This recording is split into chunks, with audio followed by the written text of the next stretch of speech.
All right.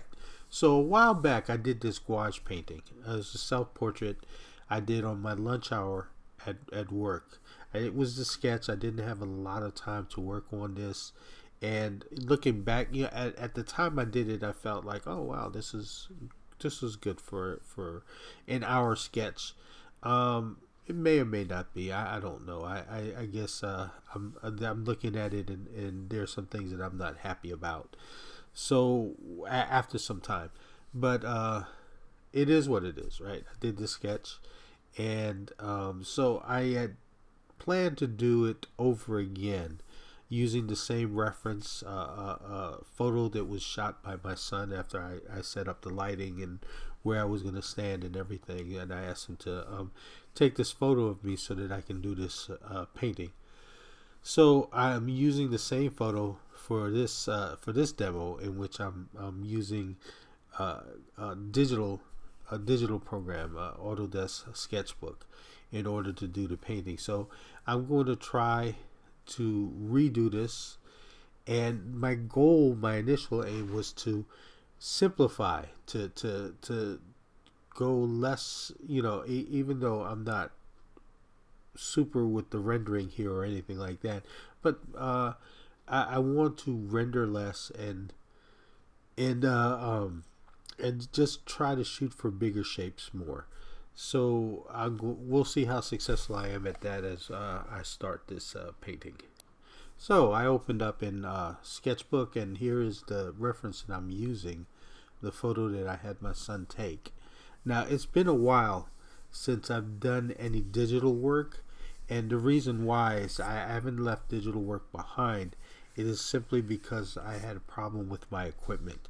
I upgraded my computer, and after I upgraded my computer, there was so many adjustments I needed to make in the programs that I used, uh, including my tablet, making sure that uh, the pen works properly, because making sure that I had the right drives loaded on so that the pen would work properly. I'm using a Cintiq knockoff, a Monoprice, which works fine, but it's very difficult to find the drivers because they don't sell the particular monitor that I'm using anymore.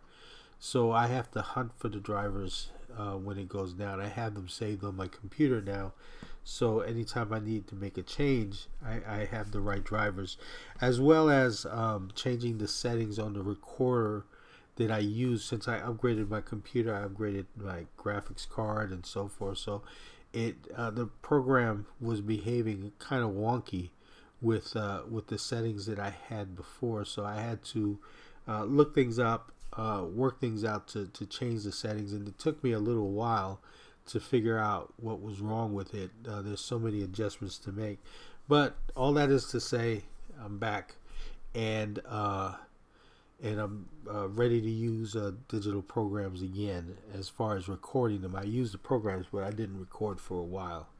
So here's one of the first things that I did, and definitely one of the first recordings that I've made since I made a few test recordings since I fixed all these problems.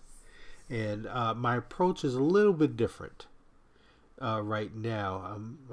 Right now, all I'm doing is using the pencil to do what I normally do. That's just basically to map out the big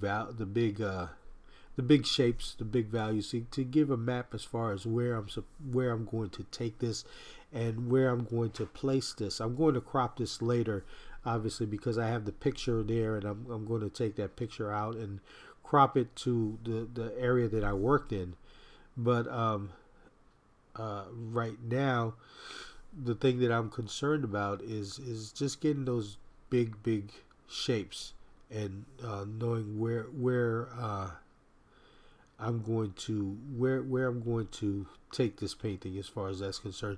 So another thing that I'm using more now is this smudge round bristle brush. Whenever you see a change in the brush, I leave the brush properties open, so when I make a change in the brush, you can look at the settings and whatever you need to there. I'll make adjustments there as I have it open on the side. And this is the round bristle brush. I use this because basically instead of erasing all those lines that I put down, I just basically smudge everything and define the shapes using this brush, which I think is kind of neat. It gives me, like a gray value or whatever to start off with. Aside from you see on the bottom layer I have right here, I use a colored background, a toned background, so that I try to keep it at a middle value, so I can build my painting on top of that. It's better than working on a totally white background. So anyway, so that's the first thing that I started using that's different from what I've done before. I've used this sparingly before, but I use this more and more now regarding the brush. The other thing is that I want to get color down. So, and I'm worried less about the details and more about just putting stuff down. The only thing that I'm worried about right now is shapes and value. So I'm not worried about color yet. I could change the color later on as I go, even though I'm of course painting with color. So I'm making everything, like I've said before, everything is an approximation. But what I really want to do is lay down as much color as I can. I want to say paint, but it's not really paint, but it's color. And so I want it so that I can basically put big globs of shape. So it's easier to push this around, and I have to fight less with the background. And this is why I don't like the white background, because I feel like when I put down the color, I have to fight with the white background. So I put like a tone where I'm not doing that, and I'm not worried about the spaces that are not covered. Because the tone, because it's a middle value, it'll work with what I have placed on there already. I could either use the background. I could leave some of that background in if I wanted to, but right now it's just putting down these globs of color so that I could push this paint around with the smudge brush again, and cover the whole area with it, as well as keeping these shapes working together, kind of like you're throwing clay onto. If you're working it as a sculptor, you're throwing clay into, molding the clay and throwing more clay in on it, so till you get what you want. Then cutting into that clay with either another value, so that you shape it. You mold it into what you want, and that's what that's the best analogy that I have to what I'm doing right now.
All right, so now that I've got a decent amount of color down on this painting, I can go ahead and use the smudge bristle brush to push that color around, and to smoothen the transition between one value to the next, between one big shape to the next. And so I'm just going around and just pushing the color around. I keep wanting to say paint, you know, and if I say it, you know, I mean color, because it's a different medium than traditional. But what I'm doing is I'm pushing things around so that I can I can get these shapes as correct as I can. I'm going to keep making adjustments as I go along. Um, but it also brings the whole thing together, as far as, you know, it was a little broke. It's broken up. Like if you look at the what I'm doing on the face, the facial features, and you look at where the beard is at, it's all broken up. Again, because I have a tone background, I don't need to worry about you know, filling in every gap. But it, you know, I'm eventually going to do that. But right now, the only thing I'm concerned about is moving these shapes, smoothing out the transition, making the thing look as one big shape with all these little shapes broken up, all these smaller shapes broken up into it. So I'm switching between brushes. Of course, like I said before, you're going to see, but the brushes that I use are once I've covered the area with the color, I don't need to use that paintbrush that I started off with, but I'm going to use a different pencil, a pencil that I'm able to expand the size of more than I did the pencil on the top. You'll see the pencil come up on the brush properties, and it's got a little bit of a grain to it, so it looks more like charcoal or pastel when I put it onto the image. And then I'm going to be going between the fan brush, the smooth this smudge brush, and that pencil brush that I talked about. And now, in addition to that, I'm still using the layers like I've always used them. I open up a new layer, and what I do is I make whatever adjustments I need to. Once I'm satisfied with the adjustments on that layer, I I merge the layers and then go back and open another layer when I'm ready to make whatever adjustments, and then I change the opacity. Right now, I haven't changed the opacity on the layer, but I changed the opacity on the layer in order to uh, make more subtle changes. You know, nothing over the top or really stark. You know, what I'm trying to do is basically make subtle changes, because there's so much work to do in changing these shapes, in defining these shapes, and then later on, and always keeping in mind that I have to keep the values within a certain range in order for it to make sense, in order for it to work as one painting, and not have anything jump out at me as far as the values. Now, the value is simply the light or the darkness of the color. Values are really gray, so it depends on how much black or how much white the color has in it. So it's the lightness when I speak of value, I'm speaking the lightness and the darkness of a color. So anyway, that's what I'm doing so far. You can see that even though I'm not putting in details, you don't see an eye or anything like that. You get the general look of what the reference is based on just working on these shapes, because these shapes are more important than the details. The details will come later, but getting these shapes right, getting two things right, shapes and value, are more important right now than anything else.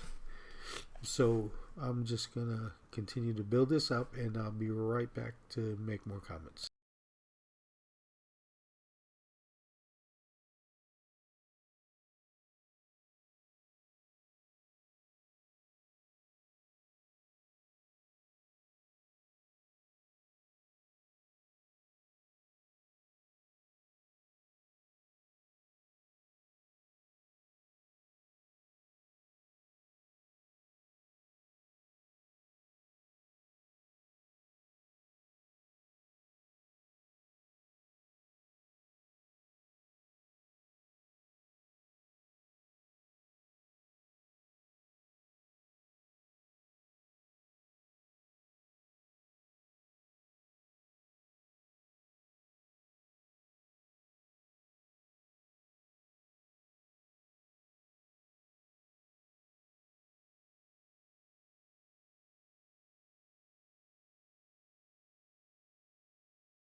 Well, right now at this point, I pretty much defined the big shapes, and what I'm going to do is start going into those shapes and defining the smaller shapes within those shapes. I'm starting to put down a little bit of starting to be a little bit more concerned about the color that I see, but not overly concerned at this point. Those are things that I can change again with layers, and then lowering the layer opacities and making subtle changes until I arrive at what I want. Right now, as I got to this point, it gets tricky here. This is two big battles that I'm fighting with myself whenever I paint. The first battle that I have is one, painting what I see versus painting what I know. There are some things that aren't lined up exactly with my reference because it's based on how I think the head should be drawn or painted, based on what I think the features are. And so I'm shaping these, I'm making these shapes thinking two things. Oh, well, I know how to draw a face from memory and from imagination. And but by leaning on that, I'm not leaning on what's in front of me as far as the reference. So that's what keeps me from making the most accurate representation of the reference. Now that may be bad or that may not be so bad. It depends on where it leads me. You know, where if it leads me to make these shapes inconsistent in a way that goes too far away from the character, then that's not a good thing. You know, too far away from the person, myself here, who I'm trying to represent. It still has to look like me. And so there might be some things there that I purposely change for the sake of the painting, but there might be some things there that I just not paying enough attention to the reference so that it gets away from what I'm trying to do. So I have this battle. One is the first battle I have with me is what I know versus what I see. Now, it's okay to interpret the reference based on some knowledge, but again, it has to be consistent with the character. There has to be a reason for these changes. And so this is one of the battles, and part, see, when it's not a reason for the changes, it's a break in the concentration. It's a bit of laziness and a break in the concentration in trying to represent what you see, or being distracted by some noodling somewhere, where things of something that is really not important to the painting. Some details can be a distraction. So always look for these big shapes and make sure these big shapes are consistent, and make whatever changes you feel like you need to make for the sake of the painting. But it has to be something that's more deliberate than accidental. It has to be something that's deliberate and it's not laziness. It has to be that it's something that you made a mental decision about, as far as you see what's there and you say, well, I want to make this adjustment rather than it being an accident. And I know there has been so much said in the language of painting about happy accidents. I take a different view. I take the same view that an artist like Leonardo had, in terms of making sure that making painting more of a science and less of an accident. You know, there's so much that went into his drawings and his paintings that were purposeful and not accidental. There were some things, I know he talked about looking at smudges on the wall and seeing what you can do with them. That's one thing. But when it comes to his painting deliberately, it was more, paintings like the Mona Lisa or whatever, it was more deliberate in terms of what he did. And he knew exactly what his materials and his hands were going to do when he puts the color to the canvas, or it's more deliberate. It's more of a science, less of a chance for happy accidents. Happy accidents are fine when they happen, and but analyze it. Why did it work? Because if it's something that you can use consistently, there has to be a reason why it worked. So analyze it. Don't just look at it and say, "Oh, I'm glad that it happened." Analyze it. Why did it work? So that's the first battle I have. What I see versus what I know. The other is to simplify. The other big battle I have is to simplify, is to not to render. Now, I'm not a super realist or anything like that. I don't try to draw every pore in the painting. I think for me it becomes boring. I don't even know if I can do it. I'm not trying to say that I can, but it just, to me, it becomes boring and less about the paint and more about copying a photograph. And I don't want to do that. I want to be able to play with the paint and to arrive at something that's unique from the photograph or the reference that I'm using.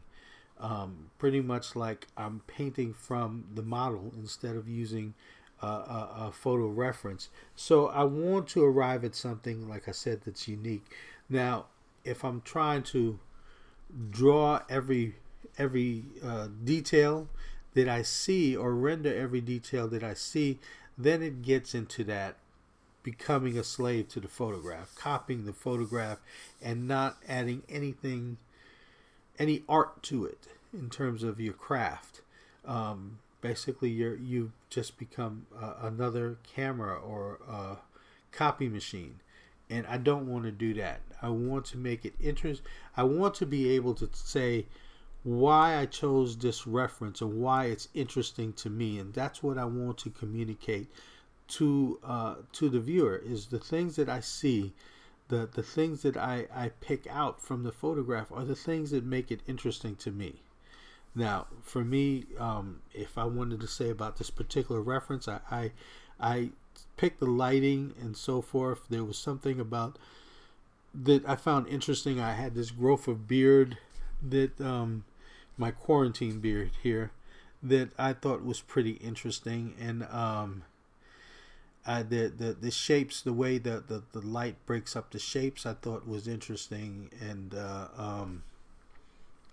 the way it enveloped the face, just made it easy for me to model this face.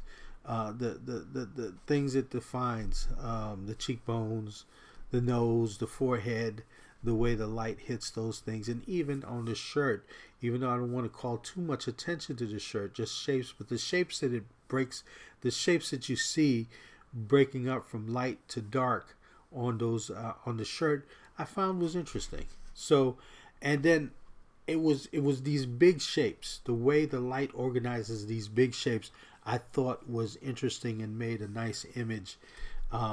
So those were the things that I wanted to communicate.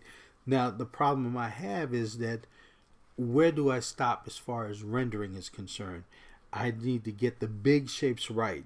That's the important thing. It's not the details. If you try and shoot for the details before you get to the big shapes, the painting might not work as one whole thing. What your image might not work as an organic whole, as just one big shape and these little shapes are broken up into it. It may be calling attention to spots of details that you see. Now, there are people who are good at organizing these details, but again, the concern is for these little details and not for the whole image. And you begin to be obsessed with the details, and then you become a copy machine. I don't want to do that. Again, I just want to focus on the things that are interesting to me, and that's what I want to communicate. Not every single dot or dash that I see, or every single pore that I see, or every single strand of hair that I see. I want to communicate the impact of the whole and not the little details. So I'm trying to get the shapes right. In the same way, the values are more important than the color. what happens if you shoot for all these different colors that you see, it gets confusing, and that you have a bunch of color again, that you lose the value, you lose it's in, the keys are off in terms of some colors may be too high in key to work with the other colors, so you lose the value when you shoot for the color. So the value is more important than color. That's something that Winslow Homer, American painter, did lots of watercolors and some oil paintings, and was an illustrator in early part of American history during the Civil War.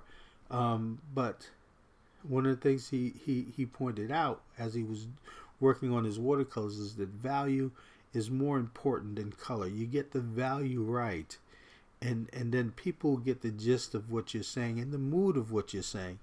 The color is, I'm not saying color is not important, but if the color does not match the value, then the color is not working. So you got to make sure to get your values right. And if you get your values right, it really doesn't matter what color you put. You can be working in blues, and you know they're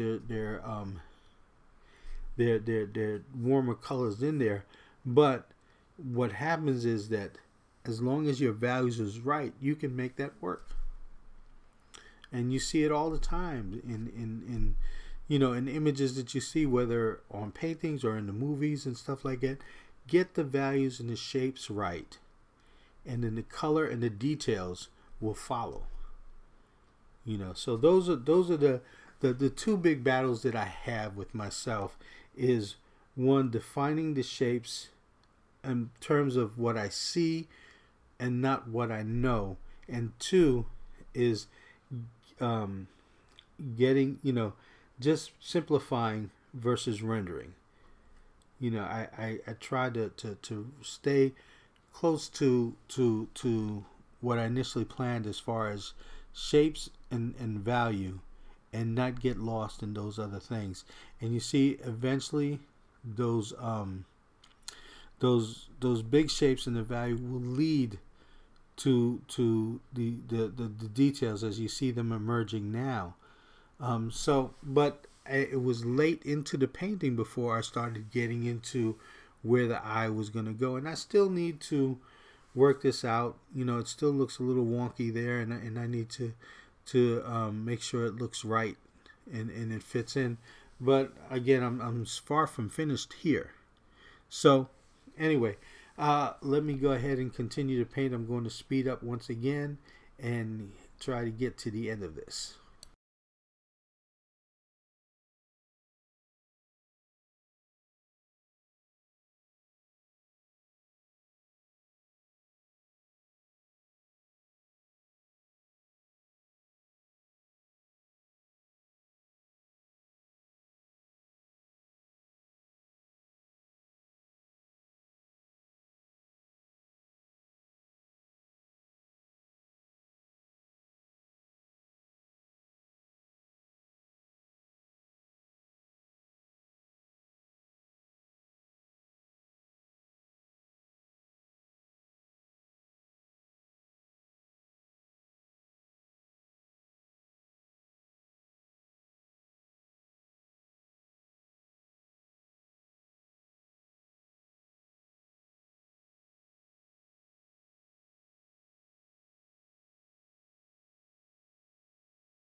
at this point in the painting, you can see that most of it is there, and I'm pretty much nearly done.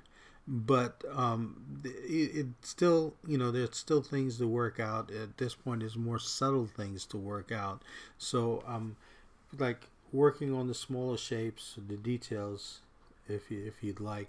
After I have already worked out where the bigger shapes are, and also I'm trying to get closer to the colors that I see, and then making whatever subtle changes. I'm putting in changes, then I'm taking them out, and then I'm using the pencil tool here as more than the fan brush. So I'll still switch back and forth to that, but I'm because the pencil tool allows me to change the size of the brush as well as the opacity of the brush within the brush properties, and I use that in conjunction with the layer properties, where I open up a layer and I change the opacity on the layer, so I can control the brush that way. I can control how the color goes onto the image that way. And so once I'm done again with the layer, I'll merge it with the layer beneath it and open up another layer and make more subtle changes. That way the changes I make are subtle, and if I need to make changes over that, it's not as difficult as making wholesale changes off of off of the image. I can discard what I don't like. So I'm continue to make these subtle changes till I get to what I want the painting to look like. Again, I don't want to get into too much detail. Now, three things that I hold off towards the end, especially if I'm working with traditional media. I think I would be more concerned about the color long way before this. But since I'm working in digital media, I can always it's easier for me to change the color, at any point, using another layer and adding the color onto what I have there. When I lower the opacity, it's pretty much like you're glazing over what's underneath, and you change the color temperature, whether it's warm or cool.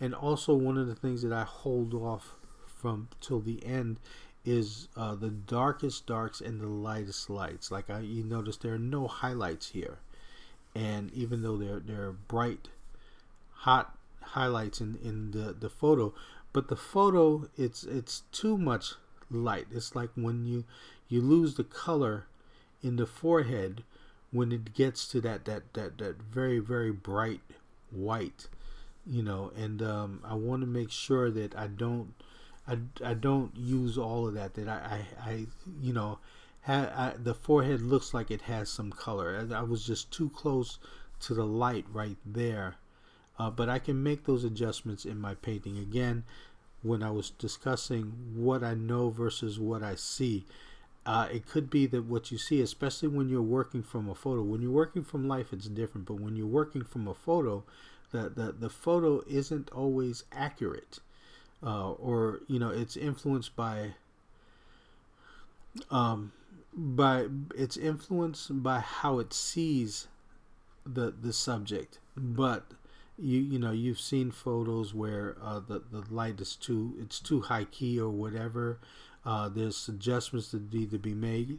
A skilled photographer could make those adjustments in the Lightroom or on Photoshop or what have you. As a painter, you make those adjustments based on what you know, based on making sense out of the image, so that the image comes out to be exactly what you believe should be right. So that's how I'm going to deal with those areas, as far as the highlights are concerned. I'm not going to let that forehead, that white in the forehead, be so overpowering, because it's out of key with everything else. And then there's the highlight on the nose. You saw when I did that, if you go back to the beginning of the video and you see the gouache, that nose was basically flattened out by the white on, the highlight on the nose. Well, it should have been the highlight on the nose, but it was just too much. So I'm going to deal with this a little bit differently, um, and be a lot more accurate. And the white doesn't have to be white. It doesn't. It makes more sense when it's in key with everything else around it, rather than being too white and calling too much attention to itself by being too high key. So these are the things that I think about as I go ahead and make these final adjustments in this painting.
So this is the finished painting, or getting close to the finish now. I'm still adding whatever little subtle touches that I need to. But I'm pretty much satisfied with how it came out. If you go back again to the beginning of this video and you compare it with the gouache painting that I did, I think it's a big improvement on that. Now, given that I've only had an hour to do that gouache painting, whereas I had more time sitting at home being able to do this here, that gouache painting I did again on my lunch hour of my job. This painting I got to spend a more time on, though it did go by quickly. It was still, I still had more time to get it to where I wanted it to be. So I'm sure that after a week or two living with this painting, here's the finished painting right here, that I'm going to find things that I could have done better, or I would have changed, and so forth. But right now, it is the best that I can do at the moment, and I'm satisfied with that. There's always room for growth, but I think the effort that I put forth was honestly the best that I can do. Beyond that, I can just continue to improve as with every painting by trying to make the next painting better than my last. So again, this is the finished painting. I want to thank my patrons on Patreon, and if you would like to join us I have two tier levels, just $1 and $3, and there are tons of images that I put up throughout the week, as well as different tutorials and stuff like that you can see on there, more detailed tutorials than because there's more time, obviously. Again, I'll leave the link below to my Patreon page. Other than that, I will be back as soon as I can with another video. Thanks a lot. Bye bye.